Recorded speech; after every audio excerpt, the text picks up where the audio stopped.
Hello friends, geography की इस online classroom series में मैं एक बार पुनः आप सभी का हार्दिक स्वागत करता हूं। साथियों, हम राजस्थान ज्योग्राफी की एक रेगुलर क्लासरूम सीरीज़ हम पढ़ रहे हैं।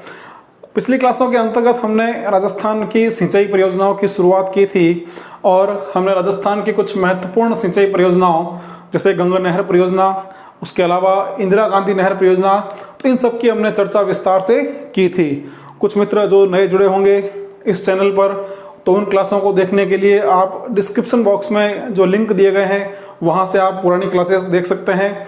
चैनल को आप सब्सक्राइब कर लें, बेल आइकन को आप प्रेस कर लें ताकि आपको हर क्लास का नोटिफिकेशन बहुत जल्द आप तक मिल सके। तो साथियों, आज की जो क्लास है, इस क्लास में हम राजस्थान की एक और महत्वपूर्ण नहरी सिंचाई परियोजना नर्मदा नहर परियोजना के बारे में विस्तार से चर्चा करने वाले हैं।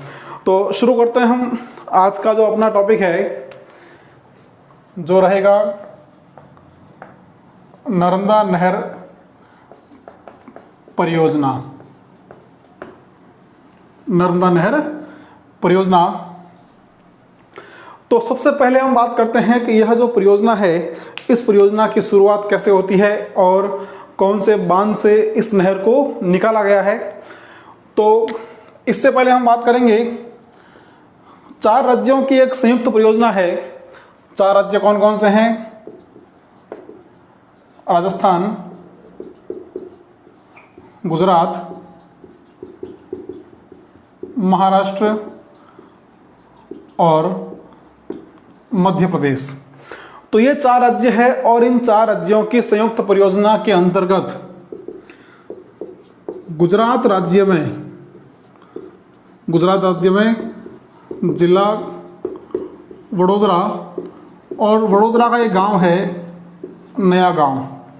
तो ये जो नया गांव है, इस नया गांव के समीप नर्मदा नदी पर सरदार सरोवर बांध बनाया गया है। सरदार सरोवर बांध बनाया गया है। तो यह बांध जो है अब हमारे लिए महत्वपूर्ण है। क्यों महत्वपूर्ण है? क्योंकि इसी बांध से हमारी इस नर्मदा नहर का उद्गम होता है। तो यह हम कह सकते हैं कि यह नर्मदा नहर का उद्गम स्थल है। तो अब आपको ये ध्यान रखना है कि नर्मदा नहर जो है, इस नहर का उद्गम कहाँ से होता है? तो इसका उद्गम हो जाएगा सरदार सरोवर बांध से। सरदार सरोवर बांध कहाँ पर है? यह है गुजरात में, नर्मदा नदी पर। कोई दिक्कत नहीं। तो सरदार सरोवर बांध से इस नहर का उद्गम होता है। अब ये जो नहर है, यह नहर यदि हम बात करें इसकी कुल लंबाई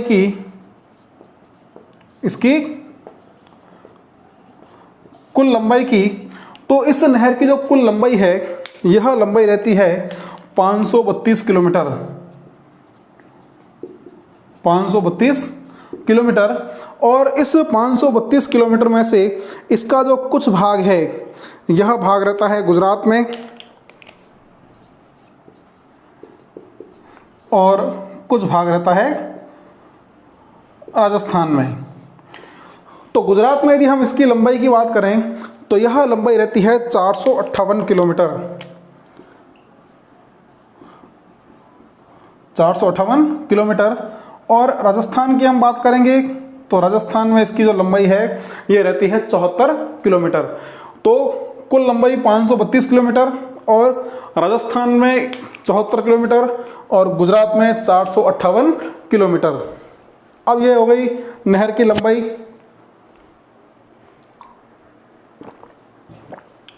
अब आपको ध्यान ये रखना है, हम आगे बात करने वाले हैं कि राजस्थान में यह नहर कब, या नहर में जो पानी है वो कब आया।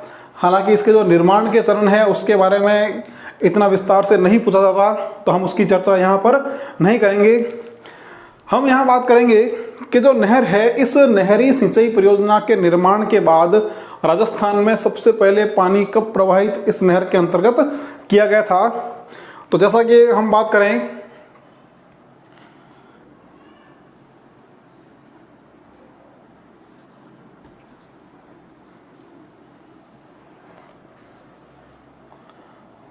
तो ये राजस्थान और राजस्थान के समीप गुजरात।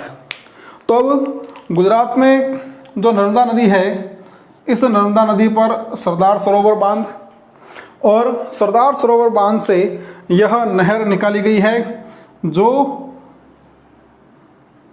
458 किलोमीटर गुजरात में बहने के बाद ये आती है राजस्थान में, राजस्थान की सीमा पर। और यहाँ पर राजस्थान का जो जिला लगता है, यह जिला रहता है जालोर और यहाँ साथ में रहता है बाड़मेर। तो अब ध्यान दें कि यह नहर जो है, इस नहर में जब सबसे पहले पानी राजस्थान में आया था वह तारीख थी 27 मार्च 2008। तो 27 मार्च 2008 को इस नहर के अंतर्गत 458 किलोमीटर राजस्थान में गुजरात में है और उसके बाद यह नहर जो है 74 किलोमीटर राजस्थान में है। तो इस तरह से कुल लंबाई इसकी 532 किलोमीटर रहती है। अब यहाँ पर जालोर ज़िले की सांचौर तहसील है और सांचौर तहसील का एक गांव है, नाम है सीलू गांव। गांव का नाम सीलू गांव। और सीलू गांव के अंतर्गत या सीलू गांव के समीप इस नर्मदा नहर पर लालपुर हेड बनाया गया है। लालपुर हेड बनाया गया है। तो इस लालपुर हेड तक पानी पहुंच गया था और 27 मार्च 2008 को पहली बार राजस्थान की तत्कालीन मुख्यमंत्री थी श्रीमती वसुंधरा राजे।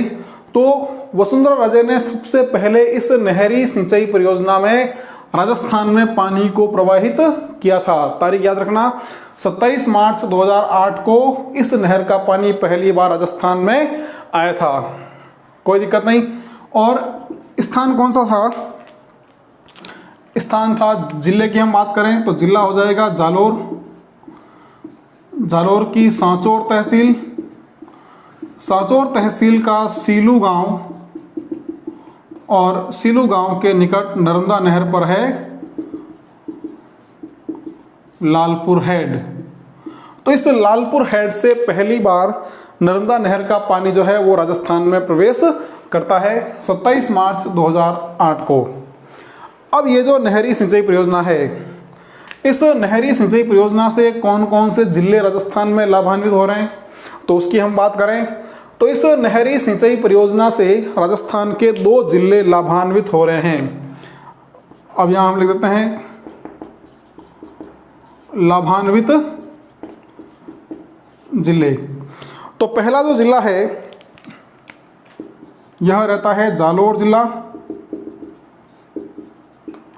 और जालोर जिले की जो तहसील की हम बात करें तो तहसील रहती है सांचौर तहसील। जालोर की सांचौर तहसील। और उसके बाद दूसरा जो जिला है यह जिला रहता है बाड़मेर। और बाड़मेर की एक तहसील है गुड़ामालानी तहसील। तो राजस्थान के 2 जिले जालोर और बाड़मेर, तो जालोर की सांचौर तहसील और बाड़मेर की गुड़ामालानी तहसील, इन 2 तहसीलों को सिंचाई के लिए जल की आपूर्ति नर्मदा नहर से होती है। कोई दिक्कत नहीं। अब ये जो नहरी सिंचाई परियोजना है इसके बारे में एक महत्वपूर्ण तथ्य आप याद रखें जो कई बार एग्जाम में पूछा गया है अधीनस्थ कर्मचारी चयन बोर्ड द्वारा कि यह राजस्थान की एकमात्र सिंचाई परियोजना, राजस्थान की एकमात्र सिंचाई परियोजना जिसके अंतर्गत संपूर्ण सिंचाई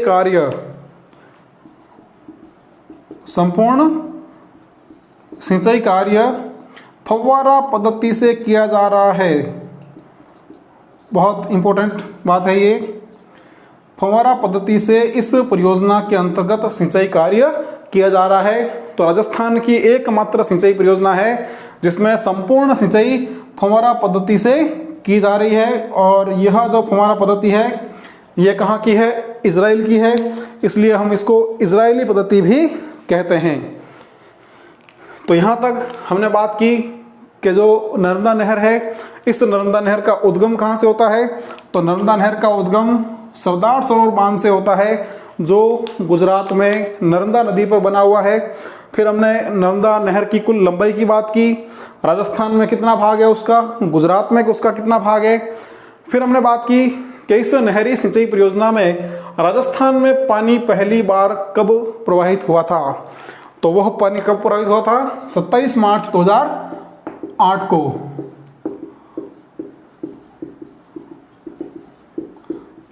तो यह हो गया राजस्थान में प्रथम जल प्रवाह, किसके अंतर्गत, इस नर्मदा नहर के अंतर्गत।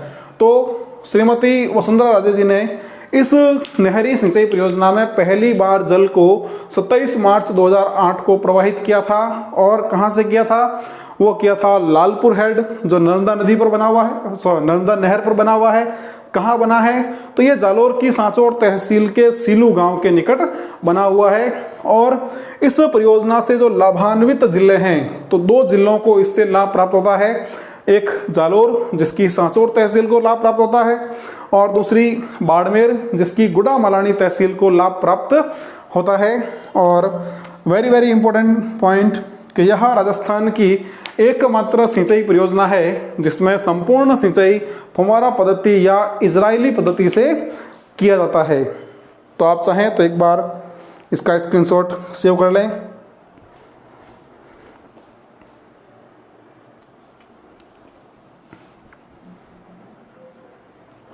चलिए आगे हम बात करते हैं कि यह जो नहरी सिंचाई परियोजना है, तो इस नहर की कौन कौन सी लिफ्ट नहरें हैं और इस नहर सिंचाई परियोजना की और क्या विशेषताएं हैं। तो साथियों, ये जो नर्मदा नहर परियोजना है, इस नहर परियोजना के अंतर्गत 3 लिफ्ट नहरें बनाई गई है। तो नर्मदा नहर की लिफ्ट नहरें, तो लिफ्ट नहरें कौन कौन सी है देखें।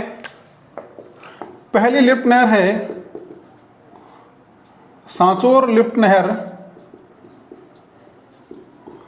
सांचौर लिफ्ट नहर कहाँ रहती है, ये रहती है जालोर में। इसके अलावा 2 इसकी लिफ्ट नहरें हैं, भदरेड़ा लिफ्ट नहर, यह है बाड़मेर में, और पनोरिया लिफ्ट नहर, पनोरिया लिफ्ट नहर। तो ये लिफ्ट नहर भी कहाँ पर, ये भी बाड़मेर में। तो नर्मदा नहर परियोजना के अंतर्गत ये 3 लिफ्ट नहरें बनी हुई है, इसको भी आप विशेष ध्यान रखें। एक बात और ध्यान रखनी है आपको कि जो सीलू गांव है, जहां से राजस्थान में यह नहर प्रवेश करती है, तो सीलू गांव के निकट नर्मदा नहर के किनारे एक प्रसिद्ध मंदिर बना हुआ है जिसे हम नर्मदेश्वर धाम कहते हैं। तो नर्मदेश्वर धाम जो नर्मदा नहर के किनारे कहाँ बना है, सीलू गांव के निकट जालोर में यह मंदिर बना हुआ है, इसको भी आप ध्यान रखें। सवाल पूछ ले, नर्मदेश्वर धाम जो है वो किस जिले में है, तो जिला हो जाएगा जालोर। या नर्मदेश्वर धाम किस नहर के समीप, तो यह नर्मदा नहर के समीप। तो साथियों, ये छोटी सी नर्मदा नहर परियोजना है, काफ़ी महत्वपूर्ण है। यहाँ से सवाल कई बार आपसे पूछे जाते हैं। अब जिस बांध से इस नहरी सिंचाई परियोजना की शुरुआत होती है, सरदार सरोवर बांध, तो वो सरदार सरोवर बांध जो है कई बार चर्चा में रहा है। वो इसकी ऊंचाई को बढ़ाने के कारण चर्चा में रहा है। तो नर्मदा जो सरदार सरोवर बांध है, इस सरदार सरोवर बांध की ऊंचाई को बढ़ाने के विरोध में कई बार सामाजिक कार्यकर्ताओं द्वारा विरोध किया गया है। यहाँ पर एक प्रसिद्ध आंदोलन चल रहा है जिसको हम कहते हैं नर्मदा बचाओ आंदोलन। नर्मदा बचाओ आंदोलन। अब चूंकि नर्मदा नहर हम पढ़ रहे हैं और नर्मदा नहर का उद्गम इस सरदार सरोवर बांध से है, तो ये हमारे लिए महत्वपूर्ण हो जाता है कि नर्मदा बचाओ जो आंदोलन है यह कौन से बांध से संबंधित है। तो यह सरदार सरोवर बांध से संबंधित है। और यहाँ पर एक सामाजिक कार्यकर्ता है नाम है मेघा पाटकर। तो मेघा पाटकर के नेतृत्व में यह नर्मदा बचाओ आंदोलन सरदार सरोवर बांध की ऊंचाई को बढ़ाने के विरोध में चल रहा है। तो यहाँ हमने लिफ्ट नहरों की बात की, नर्मदेश्वर धाम की बात की, और नर्मदा नहर का जो उद्गम स्थल है सरदार सरोवर बांध, यहाँ पर जो प्रसिद्ध आंदोलन चल रहा है नर्मदा बचाओ आंदोलन, उसकी हमने चर्चा की है। आप चाहें तो एक बार इसका भी स्क्रीनशॉट सेव कर लें। चलिए साथियों, ये हमारी हो गई नर्मदा नहर परियोजना। अब नर्मदा नहर परियोजना के बाद हम राजस्थान की एक महत्वपूर्ण पेयजल परियोजना के बारे में विस्तार से चर्चा करने वाले हैं। और यह जो पेयजल परियोजना है इसका नाम रहेगा बिसलपुर परियोजना। बिसलपुर परियोजना। तो हम बात करने वाले हैं बिसलपुर परियोजना की। बिसलपुर परियोजना,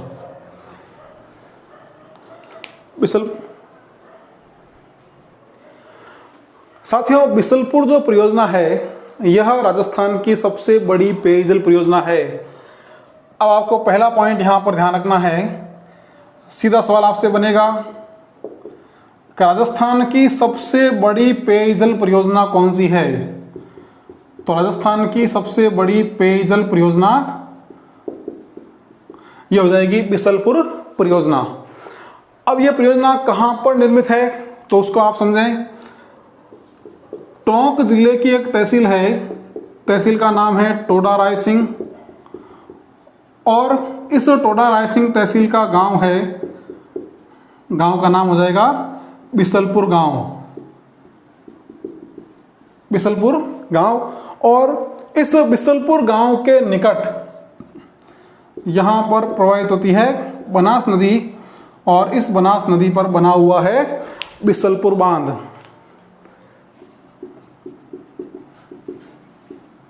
बिसलपुर बांध। तो राजस्थान की जो सबसे बड़ी पेयजल परियोजना है बिसलपुर परियोजना, यह बिसलपुर परियोजना बिसलपुर बांध पर संचालित है। और यह जो बांध है, यह बांध टोंक जिले की टोडा रायसिंह तहसील के बिसलपुर गांव के निकट बनास नदी पर बना हुआ है। राजस्थान की सबसे बड़ी पेयजल परियोजना है। तो अब हम बात करते हैं कि यह जो परियोजना है, इस परियोजना से पेयजल की जो आपूर्ति है वो कहां कहां पर होती है। तो हम बात करेंगे कि पेयजल से लाभान्वित जिले और कस्बे। तो इस पेयजल परियोजना से राजस्थान के 4 जिलों को पेयजल की आपूर्ति होती है। तो पहला जो जिला रहता है वो रहता है टोंक, और टोंक की एक तहसील है देवली। तो टोंक और देवली तहसील को इससे पेयजल प्राप्त होता है। उसके बाद अजमेर। तो अजमेर की 4 तहसीलें हैं जिनसे या जिनको इस परियोजना से पेयजल की प्राप्ति होती है। तहसीलें कौन कौन सी? सरवाड़, केकड़ी, नसीराबाद और ब्यावर तहसीलें। तो अजमेर की सरवाड़, केकड़ी, नसीराबाद और ब्यावर तहसीलें। उसके बाद तीसरा जिला रहता है, वह रहता है जयपुर। जयपुर की 3 तहसीलें हैं, दुदू, चाकसू और फागी तहसीलें। दुदू, चाकसू और फागी तहसीलें। और जो नवीनतम जिला इसमें जोड़ा गया था वह जोड़ा गया था नागौर, और नागौर की एक तहसील है, नाम रहता है नावा। तो नागौर की नावा तहसील को भी इससे पेयजल की आपूर्ति होती है, कोई दिक्कत नहीं। अब ये राजस्थान की सबसे बड़ी पेयजल परियोजना है, लेकिन जो टोंक जिला है, टोंक जिला तो एकमात्र टोंक जिला है जिसको इस परियोजना से सिंचाई की सुविधा भी उपलब्ध होती है। तो टोंक जिला जो है वो सिंचाई लाभान्वित एकमात्र जिला है, यानी टोंक जिले को सिंचाई भी प्राप्त होती है और टोंक जिले की लगभग 82,000 हेक्टेयर भूमि को 82,000 हेक्टेयर क्षेत्र इस परियोजना से सिंचाई प्राप्त करता है। अब ये जो परियोजना है, इस परियोजना में जो नाबार्ड है, तो नाबार्ड का जो ग्रामीण आधार ढांचा विकास कोष है, ध्यान रखना, जो नाबार्ड है, तो नाबार्ड का जो ग्रामीण आधार ढांचा विकास कोष, ग्रामीण आधार ढांचा विकास कोष, तो बिसलपुर परियोजना को इस ग्रामीण आधार ढांचा विकास कोष से वित्तीय सहायता भी प्राप्त हुई है, वित्तीय सहायता। तो आपसे सवाल इस तरह से यहाँ पूछ ले कि जो नाबार्ड है, नाबार्ड की वित्तीय सहायता से, या उल्टा पूछे बिसलपुर परियोजना किसकी वित्तीय सहायता से संचालित हुई है, तो आपको ध्यान रखना है कि जो बिसलपुर परियोजना है वह नाबार्ड के ग्रामीण आधार ढांचा विकास कोष से वित्तीय सहायता प्राप्त कर रही है। तो ये आपके सामने बिसलपुर परियोजना, आप चाहें तो एक बार इसका स्क्रीनशॉट सेव कर लें। चलिए, तो ये राजस्थान की एक महत्वपूर्ण पेयजल की परियोजना हो गई। अब हम राजस्थान में सिंचाई के लिए कुछ और छोटी जो नहरी परियोजनाएं हैं उसकी हम बात कर लेते हैं। राजस्थान में कौन कौन सी छोटी नहरी सिंचाई परियोजनाएं और विकसित की गई है, तो सबसे पहले हम बात करते हैं राजीव गांधी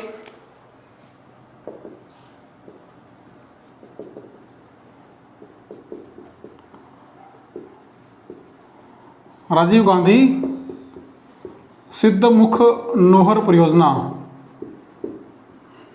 राजीव गांधी सिद्धमुख नोहर परियोजना, तो साथियों ये जो परियोजना है, यह परियोजना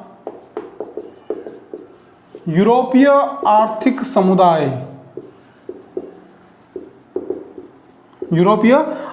समुदाय की वित्तीय सहायता से प्रारंभ की गई थी।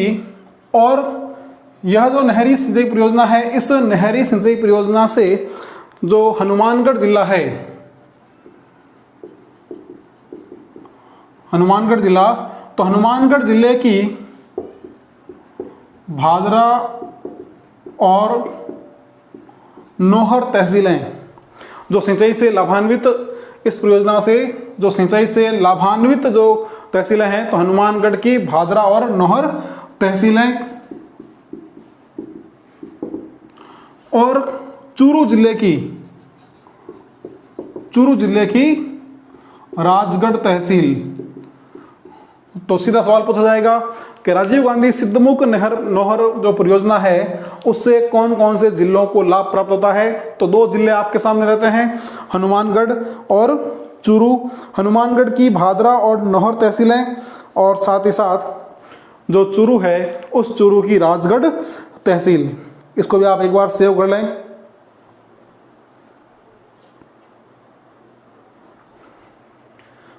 कोई दिक्कत नहीं। इसके बाद हम बात कर लेते हैं, यह हो गई राजीव गांधी सिद्धमुख नहर परियोजना। उसके बाद एक और जो नहरी सिंचाई परियोजना है वो रहती है गुड़गांव नहर परियोजना, जो यमुना लिंक नहर के नाम से भी वर्तमान में जानी जाती है, यमुना लिंक नहर परियोजना। और इस नहरी परियोजना से भरतपुर जिले को सिंचाई सुविधाएं उपलब्ध हो रही है। तो ये भी एक महत्वपूर्ण नहरी सिंचाई परियोजना है, आप इसको भी याद रख सकते हैं। इसके साथ साथ एक और परियोजना है जाखम परियोजना। जाखम परियोजना। नदियों के अंतर्गत माही नदी की हमने बात की थी, माही नदी में आपने इसको विस्तार से पढ़ा है। तो प्रतापगढ़ जिले का जो अनूपपुरा गांव है, अनूपपुरा गांव कहाँ पर? प्रतापगढ़। तो इस अनूपपुरा गांव के निकट जाखम नदी पर बना हुआ है जाखम बांध, और इस बांध से प्रतापगढ़ जिले के जो आदिवासी क्षेत्र हैं उस आदिवासी क्षेत्र को सिंचाई और पेयजल की सुविधा प्राप्त होती है। सिंचाई और पेयजल की सुविधाएं इस जाखम परियोजना से प्राप्त हो रही है, कोई दिक्कत नहीं यहाँ तक। जाखम के बाद यदि हम बात करते हैं एक और नहरी सिंचाई परियोजना की, तो वह रहती है भीखाबाई सागवाड़ा नहर, जिसको हमने माही परियोजना के अंतर्गत भी पढ़ा था। और यह जो भीखाबाई सागवाड़ा नहर है, यह नहर माही नदी से निकाली गई है, और इस नहरी सिंचाई परियोजना से जो डूंगरपुर का सागवाड़ा क्षेत्र है, सागवाड़ा क्षेत्र, सागवाड़ा कहाँ रह जाएगा? ये हो जाएगा डूंगरपुर में। तो सागवाड़ा क्षेत्र में इस सिंचाई परियोजना से सिंचाई सुविधा प्राप्त हो रही है।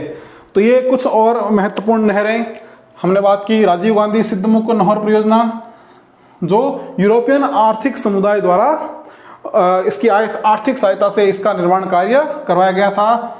इससे हनुमानगढ़ की भादरा और नौहर तहसीलों को और चूरू की राजगढ़ तहसील को सिंचाई सुविधा प्राप्त हुई है। फिर हमने बात की गुड़गांव नहर की, जिसको वर्तमान में गुड़गांव यमुना लिंक नहर परियोजना के नाम से भी जानते हैं, और इस परियोजना से भरतपुर में सिंचाई सुविधाएं प्राप्त हो रही है। उसके बाद हमने बात की जाखम परियोजना की।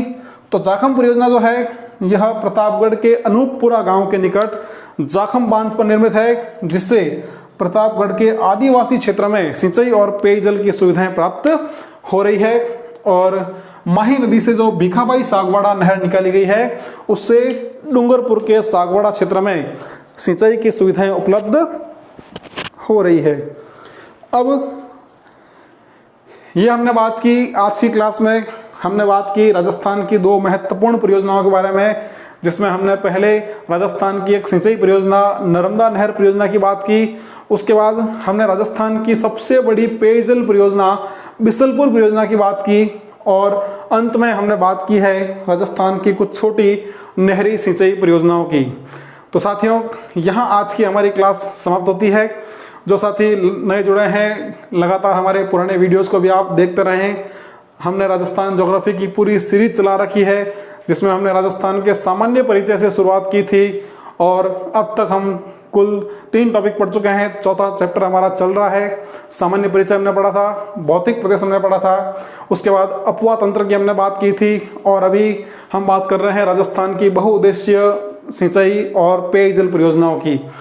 तो ये आज जो है हमारा चौथा टॉपिक, राजस्थान की बहुउद्देशीय सिंचाई और नहरी जो परियोजना है, पेयजल की परियोजनाएं, ये आज हमारे समाप्त होती है। अगली जो हमारी क्लास रहेगी, उस क्लास में हम इस टॉपिक से संबंधित महत्वपूर्ण सवालों की चर्चा करने वाले हैं।